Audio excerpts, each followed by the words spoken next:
출애굽기 강의 쉬운 세 번째 시간입니다. 예배를 드리는 장인이라는 제목으로 말씀을 나누겠습니다. 지금 이스라엘이 애굽의 라암셋에서 출발해 가지고 지금 한 2달 정도 지금 계속 이 광야의 여정을 지나왔습니다. 2달 정도 지나서 지금 다다른 곳이 르비딤, 시내산 바로 앞에 있는 르비딤이라는 곳에 도착을 했습니다. 지난 시간에 이 르비딤에서 있었던 일들을 우리가 쭉 보았어요. 르비딤에서 있었던 중요한 2가지 사건이 있습니다. 하나는 르비딤에서 물이 다 떨어지죠. 그래서 이제 백성들이 너무나 힘들어하고 하나님은 반석 하나를 가르치고 반석을 지팡이로 치니까 이제 거기서 물이 나왔죠. 그렇게 문제를 해결해 주셨습니다. 르비딤에서 있었던 또 하나의 사건은 아말렉의 공격이었습니다. 이 아말렉 족속이 이스라엘 백성들을 덮친 거죠. 그때도 역시나 모세가 산 꼭대기에 올라가서 손을 들고 기도하니까 이스라엘이 이기게 되었습니다. 잊지 못할 사건이죠. 이 모든 사건이 일어난 장소는 르비딤. 지난 시간에 그렇게 우스갯소리로 이렇게 외우시면 됩니다 하고 가르쳐 드렸던 장소. 자, 르비딤에서 잊지 못할 사건 세 번째입니다. 바로 모세의 장인 이드로와 모세의 만남이라고 할 수가 있습니다. 이 모세의 장인 이드로가 이제 모세를 방문한 거죠. 방문했는데 이드로만 장인만 온 게 아니라 모세의 아내 십보라와 그리고 모세의 2 아들 게르솜과 엘리에셀까지 다 데리고 와서 이제 모세를 방문한 겁니다. 그도 그럴 것이 르비딤과 미디안이 가까워요. 그래서 르비딤까지 왔다는 얘기를 듣고 미디안에 있던 장인과 또 모세의 아내와 2 아들을 다 데리고 왔다. 자, 오늘 본문 5절 말씀을 같이 읽겠습니다. 시작.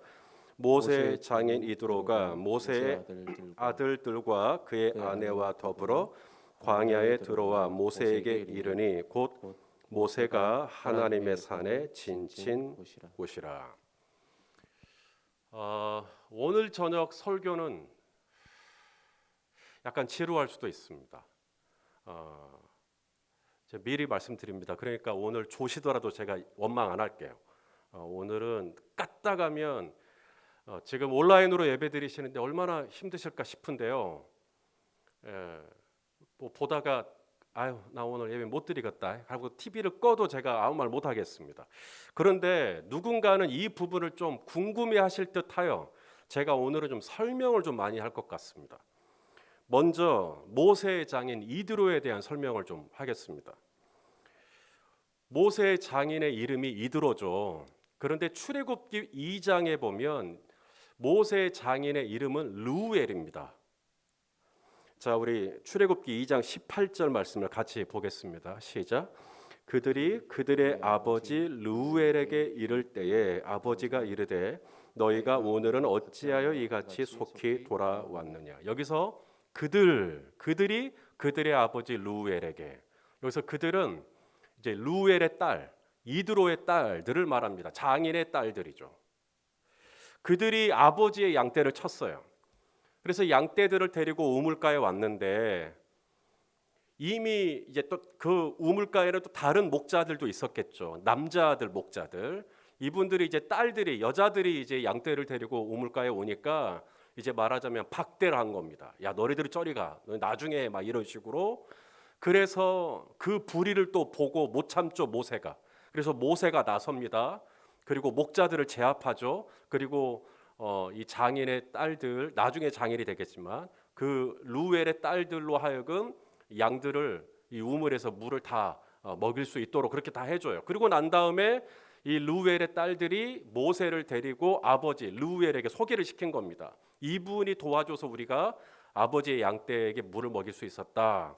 이것이 인연이 돼가지고 모세가 이제 이 르우엘 장인의 집에 살게 되고 나중에 이 이드로 르우엘의 양떼를 치게 되고 뭐 공짜로 일할 수는 없죠. 그래서 나중에는 자기의 딸들 중에 십보라라고 하는 딸과 모세가 결혼을 하게 되고 그 사이에서 게르솜과 엘리에셀이라고 하는 두 아들이 나오게 되었습니다. 자, 그러니까 르우엘이라고도 하고 또 오늘 본문에서는 또 이드로라고도 하고, 그러니까 모세의 장인의 이름은 르우엘인 거예요, 이드로인 거예요? 임병희 집사님, 모세의 장인의 이름은 르우엘일까요, 이드로일까요? 1번 르우엘, 2번 이드로,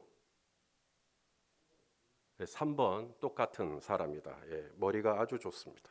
예. 좀 저렇게 머리가 좋으실까? 맞습니다. 고대에는 사람의 이름이 두 가지인 경우가 왕왕 있었습니다. 아브람이라고도 하고 우리는 또 아브라함이라고도 하죠. 동일한 사람입니다. 야곱이라고도 하고 이스라엘이라고도 합니다. 기드온, 사사 기드온이라고도 하고 여룻바알이라고도 하죠.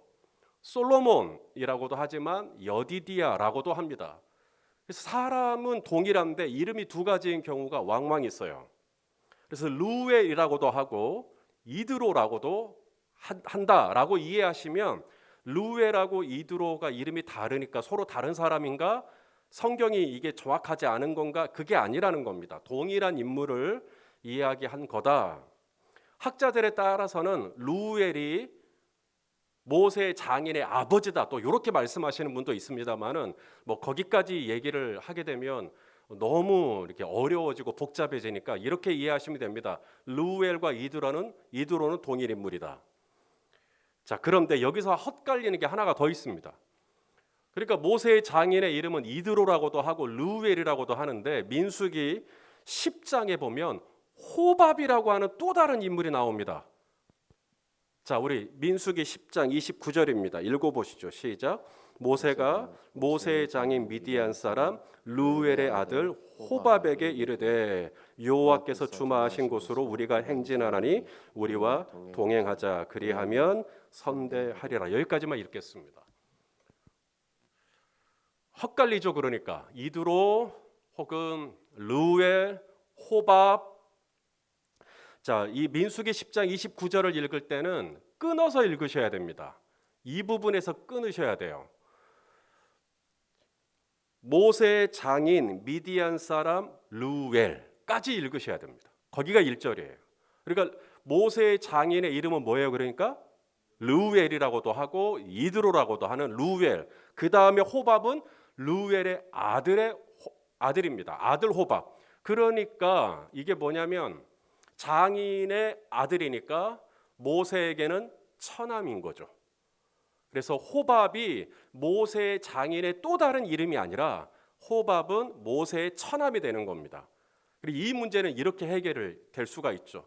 물론 또 여기서 또 이 아들이라고 할 때 이 아들의 히브리어가 뭘 가리키냐 해가지고 이것도 또 다른 모세의 장인의 이름이다라고 또 말씀하시는 분도 있습니다만은, 예, 대부분의 많은 영어 성경 번역도 그렇고 이 호밥을 모세의 처남으로 번역을 하고 있습니다. 그렇게 이해하셔도 전혀 문제가 없습니다. 자, 또 하나 모세의 장인의 이름이 도대체 이드로냐 르우엘이냐 하는 문제는 해결이 됐고, 또 하나 궁금한 것이 모세의 장인 이드로 앞에 설명이 붙기를 미디안 제사장이라고 하는 설명이 붙어요. 오늘 보면 1절에도 보면 있습니다. 한번 읽어보시죠. 1절 시작.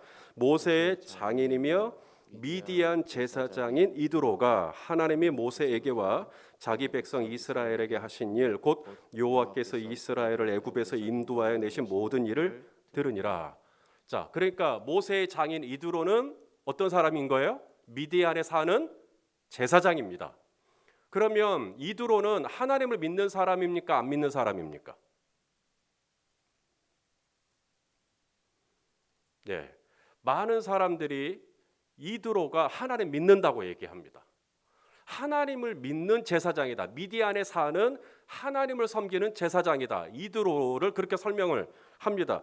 그들이 이드로를 미디안 제사장으로 설명을 한 본문은 오늘 본문이 처음이 아닙니다.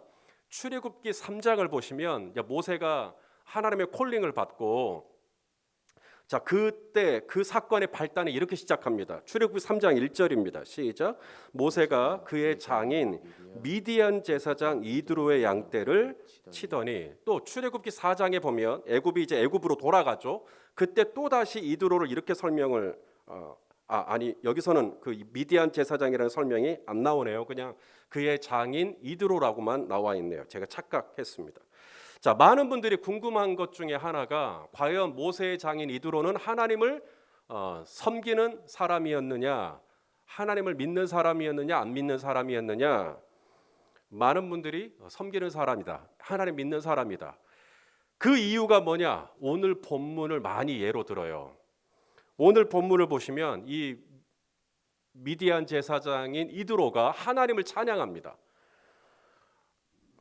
자, 오늘 본문 10절 말씀을 우리 한번 같이 한번 읽겠습니다. 시작. 이드로가 이르되 여호와를 찬송하리로다. 너희를 애굽 사람의 손에서와 바로의 손에서 건져내시고 백성을 애굽 사람의 손 아래에서 건지셨도다. 이드로가 하나님을 찬송하는 것을 보아서는 이드로가 그냥 너무나 명백하게 하나님을 섬기는 사람으로 여겨집니다. 급기야는 오늘 본문이 끝나는 12절에 이드로가 하나님께 예배를 드려요. 제사를 드립니다. 자, 오늘 본문이 끝나는 12절도 보겠습니다. 시작. 모세의 장인 이드로가 번제물과 희생 제물들을 하나님께 가져오매 아론과 이스라엘 모든 장로가 와서 모세의 장인과 함께 하나님 앞에서 떡을 먹으니라. 영락없이 하나님 섬기시는 분이죠. 하나님을 찬송하고 하나님 예배하고, 누가 하나님 믿는 사람이라고 말하지 않겠어요? 그래서 우리 성도님들이 모세의 장인 이드로를 이해할 때 이드로는 하나님을 섬기는 사람일 거야 라고 얘기를 하셔도 틀린 거 아닙니다. 또 하나, 이드로가 하나님을 섬기는 사람일 거다라고 주장하는 그 근거 중에 하나는 이드로의 또 다른 이름이 뭐라고요? 임병희 집사님, 이드로의 또 다른 이름이 뭐라고요? 루엘. 예, 루엘을 말씀하신 거죠. 제가 잘 못 들어서 그런 거지. 예, 루엘의 뜻이 뭐냐면 엘이 하나님이잖아요. 하나님의 친구란 뜻입니다. 그러니까 하나님 섬기는 사람이다 라고 이제 설명을 하는 겁니다. 그럴듯하죠. 이게 무슨 뜻이죠? I believe in God. 이게 무슨 뜻이죠? 박건훈 집사님, 나는 하나님을 믿는다 라는 뜻이죠. 자, 우리는 God, 영어로 God, 이걸 뭐라고 번역해요? 우리는 하나님이라고 번역을 하죠. 그런데 불교에 있는 분들이 부처를 믿잖아요. 석가모니, 그분들도 I believe in God 이라고 말합니다. 이슬람, 무슬림들이죠. 알라를 믿죠. 그분들도 뭐라고 말할까요? I believe in God 이라고 말합니다. 그러면 우리는 이 God을 하나님이라고 번역을 하지만 많은 사람들은 이 God을 일반 명사로 그냥 신이라고 번역을 합니다. 그래서 루엘이라고 할 때 이 엘이 우리 믿는 우리의 입장에서는 하나님이죠. 부두엘, 또 뭐 루엘, 엘리야, 뭐 다 엘이죠. 그래서 우리는 그걸 하나님이라고 번역을 하지만 일반 명사로 봤을 땐 그냥 갓입니다. 갓. 그러므로 루엘은 우리가 볼 때는 하나님의 친구라고 번역을 하지만 일반 사람들의 입장에서는 그냥 신의 친구 정도로 번역이 될 수 있는 단어다라는 겁니다. 그리고 또 하나, 과연 모세의 장인 이드로는 하나님을 믿는 사람인가? 라고 할 때 많은 사람들이 루엘이 하나님을 믿는 사람이다라고 믿는 사람들보다 조금 더 많은 학자들과 조금 더 많은 사람들은요, 거기에 의심을 합니다. 왜냐하면 이드로가 입으로는 하나님을 찬양하고 오늘 번제물과 희생제물을 드리고 예배를 드렸지만, 그렇다고 그가 정말로 하나님께 회심한, 하나님을 유일신으로 섬기는 그런 사람이 되었다라고 하는 결정적인 증거가 성경에 안 나와요. 보통 이방인이 유대교로 개종을 할 때요, 두 가지를 하거든요. 할례, 그 다음에 율법을 철저하게 지키겠다는 맹세를 합니다. 근데 적어도 이 둘 중에 하나만이라도 나오면 아 진짜로 개종을 했구나, 진짜로 회심을 했구나라고 하는 객관적인 증거가 성경에 나오겠죠. 근데 그런 증거가 없습니다.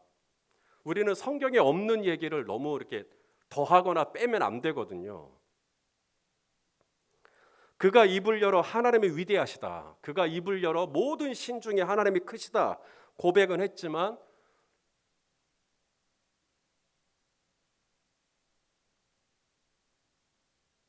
암몬 장군의 나아만이 요단강에 가서 물로 깨끗하게 씻김을 받고 그리고 나서 그의 고국으로 돌아왔을 때 나아만이 선포하거든요. 나는 이제 하나님만 섬기겠다고. 그런 어떤 하나님만이 내가 섬기겠다라고 하는 그런 극단적인, 그런 결정적인 그런 회심의 고백이 사실 이 모세의 장인의 입에서는 나오지 않습니다. 그렇기 때문에 모세의 장인 이드로가 하나님을 섬기는 사람이었다라고 하는 주장도 있고요, 그렇지 않다라고 하는 주장도 있습니다. 자, 그러면 모세의 장인 이드로는 여기까지만 보고 이제 모세의 아내 십보라에 대해서 좀 잠깐만 이야기하겠습니다. 출애굽기 4장, 오늘 우리가 출애굽기 지금 18장을 보고 있고요. 출애굽기 4장에 보면 모세가 그의 아내 십보라와 함께 애굽으로 돌아갈 때 아내랑 같이 돌아가요. 아들들도 같이. 자, 우리 한번 출애굽기 4장 20절을 좀 보겠습니다. 시작. 모세가 그의 아내와 아들들을 나귀에 태우고 애굽으로 돌아가는데 모세가 하나님의 지팡이를 손에 잡았더라.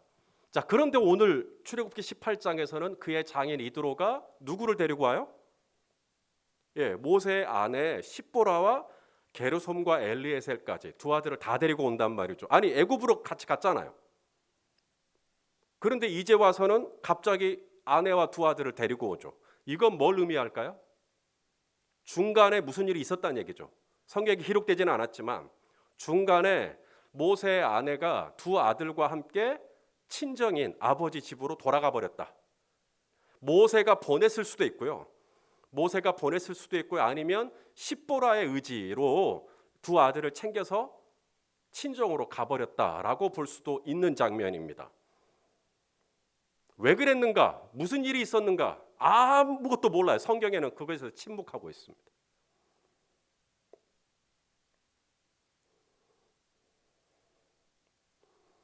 사실 오늘 본문에서도 보면 약간 의아한 게요.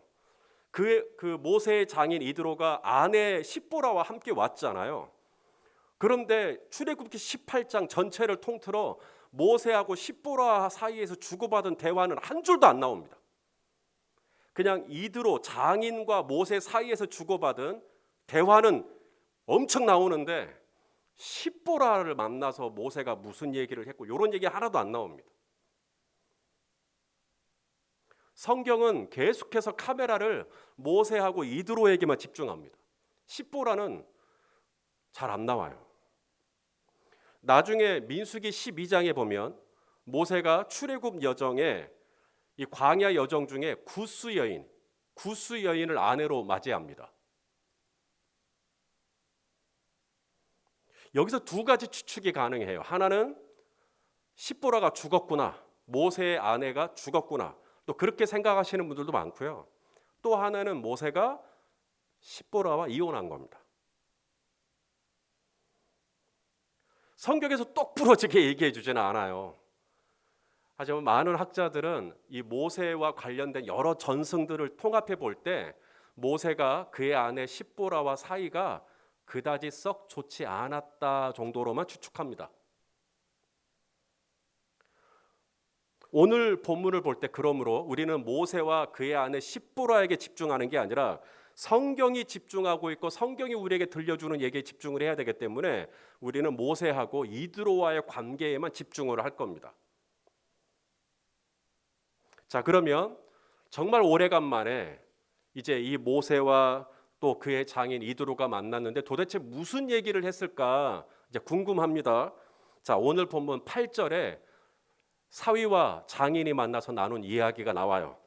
자, 우리 8절 말씀 같이 읽겠습니다. 시작. 모세가 여호와께서 이스라엘을 위하여 바로와 애굽 사람에게 행하신 모든 일과 길에서 그들이 당한 모든 고난과 여호와께서 그들을 구원하신 일을 다 그 장인에게 말하매. 자, 모세가 그의 장인 이드로에게 무슨 얘기를 나눴대요? 이 광야 생활 속에서 당했던 모든 고난을 다 얘기했대요. 홍해를 건너고 난 다음에 3일 만에 마라라고 하는 쓴물을 만나죠. 그 얘기한 거예요. 저희가요, 장인어른 마라라고 하는, 근데 그곳의 물은 다 썩어가지고 마실 수가 없어요. 근데 하나님께서 나뭇가지 하나를 가리키고 그걸 딱 던지니까 물이 달아졌어요. 또 그로부터 한 달 정도 지났을 때 우리가 신광야를 지날 때였는데요, 애굽에서 가지고 왔던 음식이 다 떨어진 거예요.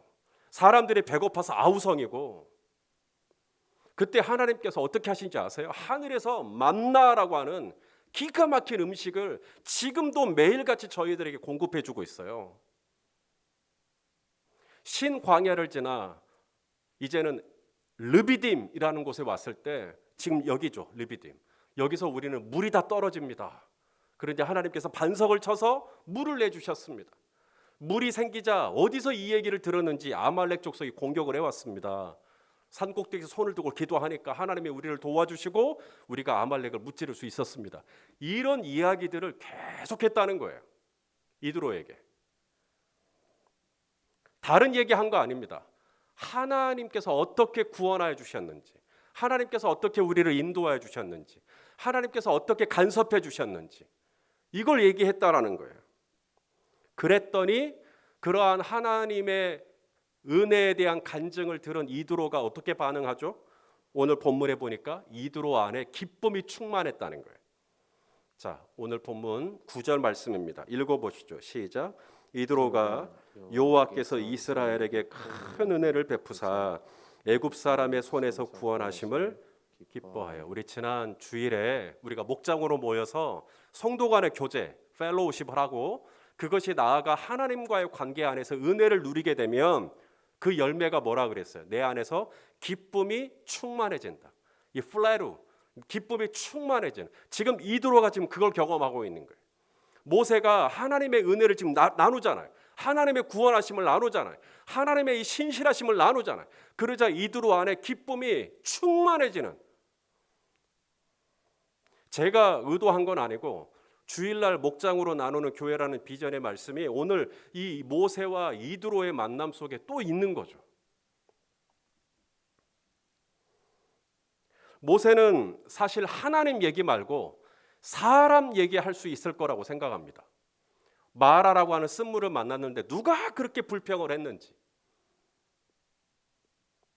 신광야에서 음식이 떨어졌을 때 누가 그렇게 사람들을 주동하고 사람들을 충동질해서 하나님을 원망하게 했는지, 그래서 하나님이 만나를 주시고 메추라기를 주시고, 또 르비딤을 또 지날 때 물이 없다고 했을 때 얼마나 분위기가 험악했냐면 사람들이 돌을 들어서 모세를 치려고 했거든요. 그때 누가 돌을 들었는지, 이런 얘기. 그런데 모세는요, 사람 얘기 하나도 안 합니다. 누가 어쨌다더라, 누가 이랬다더라, 이런 얘기 안 해요. 모세는 이드로를 만나서 누구 얘기만 하냐면 하나님 얘기만 하는 겁니다.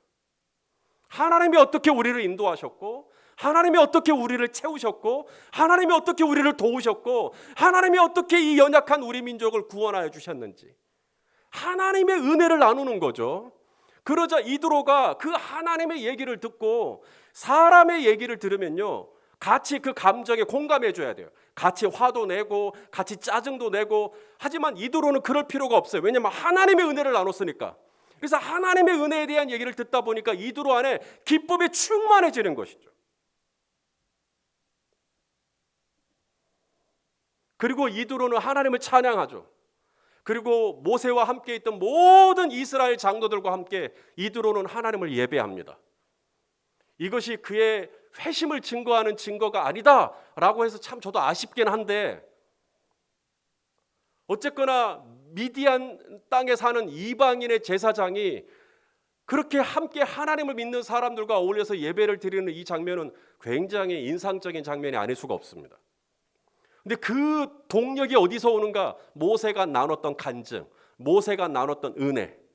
근데 그 이야기를 들으니까 이방인의 제사장이었던 그의 장인 이드로까지도 하나님을 찬양하지 않을 수가 없는 감격이 올라오더라는 것이에요. 이제 곧 설입니다. 오래간만에 가족들을 만나시겠죠. 형제들을 만나시겠죠. 혹은 고향에 있는 친구들, 친지들을 만나실 거라고 생각합니다. 할 얘기 많죠. 장인과 사위가 만나, 며느리와 또 시어머님이 만나, 또 얼마나 할 얘기가 많으시겠습니까? 오래간만에 이런 얘기 저런 얘기 나누시겠죠. 그런데 모세는 오늘 그의 장인 이드로를 만나 무슨 얘기를 하냐면 하나님께서 나의 삶 가운데 베풀어 주신 구원의 은혜를 나누는 겁니다. 하나님 믿어야 된다고 막 그런 거 아니에요. 그냥 본인이 받은 하나님의 은혜를 나눌 뿐이에요. 다가오는 설, 이런 설이 될 수 있다면 얼마나 좋을까. 마침 또 오늘 말씀이 그 말씀이어서 자연스럽게 그렇게 적용이 되는 것 같아요. 뭐 이 얘기 저 얘기 할 수도 있겠지만 우리의 삶 가운데, 우리 성도의 삶 가운데 개입하셨던 하나님의 은혜들을 우리가 증언하고 하나님의 은혜들을 내가 선포하고 하나님의 은혜들을 나눌 때 그 이야기를 듣는 이방인 이드로의 마음에 뭔가 감동이 와요. 그래서 야 진짜 하나님 대단하시다. 진짜 하나님 위대하시네. 이드로가 그렇게 고백해요. 하나님보다 크신 신이 없네. 우와 대단하다. 두 사람이 만나든 세 사람이 만나든 성도의 이름으로 만났으면 거기서 사람 얘기하는 것이 아니라 정말 내가 받은 하나님의 은혜를 서로 나누고 하나님의 은혜를 증언할 수 있다면, 그래서 우리가 함께 받은 이 은혜를 가지고 각자의 자리에서 하나님을 찬양하고 하나님을 높여드릴 수 있다면 얼마나 좋을까? 사랑하시는 성도 여러분, 이 은혜가 우리 성도님들의 삶에 충만하시기를 주님의 이름으로 축원합니다. 늘 삶 가운데 하나님의 은혜를 생생하게 체험하고, 내가 바꾸는 집사님을 만나든 임병희 집사님을 만나든 내가 장현철 집사님을 만나든 막 하나님의 은혜를 막 나누고 싶은 것이죠. 내가 받은 은혜가 너무 크니까. 우리가 그런 마음으로 딱 설에 가가지고 내 형제들에게 정말 하나님의 은혜를 증언할 수 있다면 얼마나 좋을까. 소망입니다. 바람입니다. 우리 성도님들 안에 그런 감격이 늘 충만해서 뭐 이번 설이 아니라 언제라도 누구를 만나든 내 안에 이 흠뻑 젖어 있는 하나님의 은혜를 흘려보내주는 복된 우리 성도님들 다 되시기를 주님의 이름으로 축원합니다. 기도하겠습니다. 존귀하신 아버지 하나님, 오늘 이 르비딤이라고 하는 이 광야에서 모세의 장인 이드로가 사위 모세를 만나게 됩니다. 다른 얘기 할 수도 있겠지만 오래간만에 만났기에 이 얘기 저 얘기 밀린 얘기 많았겠지만 모세는 오직 하나님의 은혜를 간증합니다. 오 아버지, 우리 성도님들의 입에 늘 하나님의 은혜에 대한 이 간증을 하고자 하는 이 소망과 또 이 갈망과 또 이 넘치는 은혜가 있을 수 있도록 주님 축복하여 주시옵소서. 그래서 우리 입에서 고백되어지는 이 하나님의 은혜를 듣고 이드로가 하나님을 찬양하는 것처럼 우리 성도님들의 입에서 나오는 이 은혜의 간증에 듣는 이들로 하여금 다 감동받을 수 있도록 주님 축복하여 주시옵소서. 감사드립니다. 예수님의 이름으로 기도하옵나이다. 아멘.